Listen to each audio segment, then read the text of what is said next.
many ancient Greek philosophers as I can in the School of Athens painting in 3 minutes. Immediately we gravitate towards Plato, the founder of the School of Athens, and Aristotle, his most prized student, in the center of the painting. You should immediately notice the positioning of their hands and the importance of that. So Plato is pointing up due to his theory of forms. He is saying that real truth does not exist in the world and instead exists in another realm. Plato was divinely intellectual, whereas Aristotle was a biologist at heart. His hand is outreached towards the earth, saying that truth is here. Everything has a soul here on earth. Moving down to the ground, we have Diogenes the dog. He was self-proclaimed. He lived in a barrel. He was known for not being high and mighty like other philosophers were. He was explicit, as his painting shows, and so were his ideas. To the other side, we have Heraclitus, the Ionian philosopher who convinced us all that Earth cannot be made of simply one thing, but is rather always in the process of change. He said that Logos governed the universe, pushing and pulling, equilibrium. Everything was just in ration to another thing. And we have Pythagoras writing, who argued that mathematical concepts constituted reality, or was the key to better understanding reality,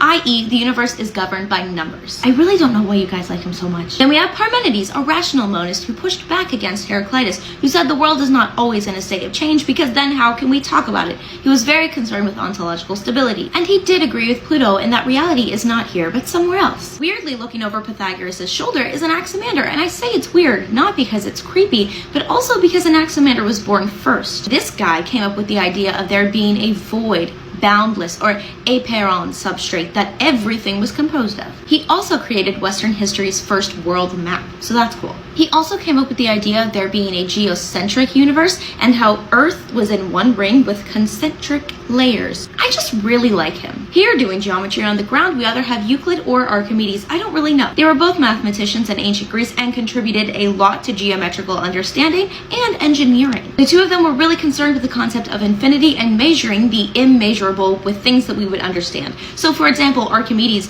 estimated how many grains of sand the world could hold. You know, with his back facing us, we have the Greek-Egyptian Claudius Ptolemaeus. He contributed so much to mathematics, astronomy, astrology, and we use his elliptic system to explain geocentricity. In front of him, we have the Italian geographer and historian Strabo, who helped us map the world and ethnography. I'm gonna have to end with these two power players, Socrates, the I only know that I know nothing, and his student Alcibiades, who essentially contributed to Athenian loss in the Peloponnesian War. Overall, it's not really that much of a philosophical painting, but also a scientific one, a mathematic, astronomical, astrological, everything in between.